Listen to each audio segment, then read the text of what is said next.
đúng nghe tí mà là trả cái này là tí đơn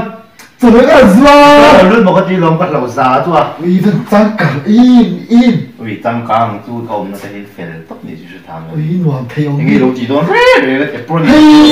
là rồi mới cả rồi ra ui là tí cái tụi mẹ dùng ngay thế chin cái tập nhất cũng cái đủ tàu lâu kia cái này chú mà nên in tung chụp cái này để sử dụng mà nghe rồi rồi ra ui cái đồ bên chứ hay nó vẫn cần bỏ đầu tiên ui ha chuan i coi bác sĩ tìm mà đi ui đồ rep đồ rep chuan i phui nắm chuan hot toki ui ui mỏ ui sập bún hết ăn đủ tóc phải cho tham em ui mà xem cái nghe anh phong sa thế rồi fresh lâu á cái đôi tao tụi cái mà cái tên quan phi về ui là sẽ để học ấy cho nó restaurant thế về mấy restaurant ấy tụi nó thì cái số là em mà mà lên tụi nó kinh thì khá hay tụi lấy cho là bây giờ mình lại à tụi gì à chứ mà ui tụi tốt cái đồ đó cho bác sĩ ấy hết lên đó à cái là em hậu tụi hết đi tụi mấy ui hết cái đồ làm sao đi quan ra ngay tiệm sáng tung sáng à ui mà tàu em ui sáng cái này sáng hôm nay tàu phá rồi mình trả cho cái trả được ha ui rồi variety box là hay nghe ha hot toki trong cái trả vì ha sáng cái sáng à ui mà tàu em chả làm thế nào trong tiếng sồn thì về này đấy chú前面的做那些，还没配还没怎么，啊，到了太了是个啥啊？都，他做迪拜那个咋别看你哦？ ui Dubai à iron ít giá thì cũng sẽ rồi thì nên cái mà biết mà mình giá cái tia à，不然你老平的看到多些啊，佢啦，送图片不能么？送来个多，你那多。 ui giá là giá ya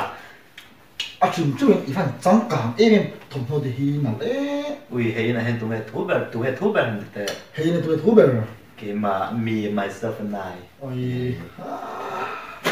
啊，你弄同头的做。 ui nghe thông nói đúng mi ui mà như cái là em là gì cái gì cái còn tôi chụp chú mày hay cái chụp tao cái gì cái thìn gì ấy hỏi luôn đi ôi cái bé mày mong chứ có rồi có ngã rồi follow me I follow to be you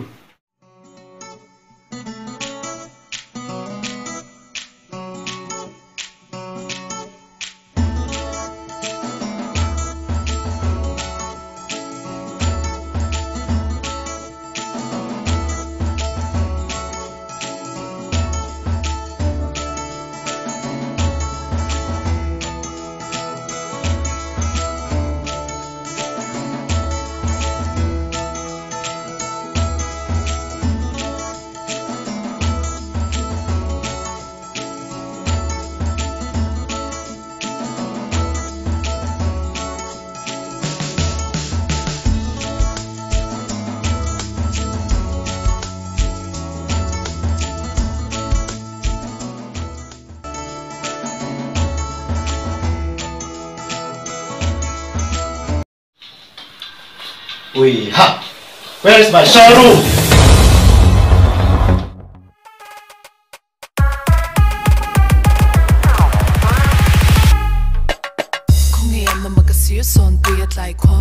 hey nu giả đâu ra hết cái thùng nó bẹp nè ui ai gym post sao tụ ui ha Dubai mi tên là tí duy rồi lên cái sự chặt của nó boy biết đâu lên gì à ui giả đâu ra hết xem không hay cái thùng nó giống giống hay đó mình đeo về tung khan re cái thùng nó giống rất không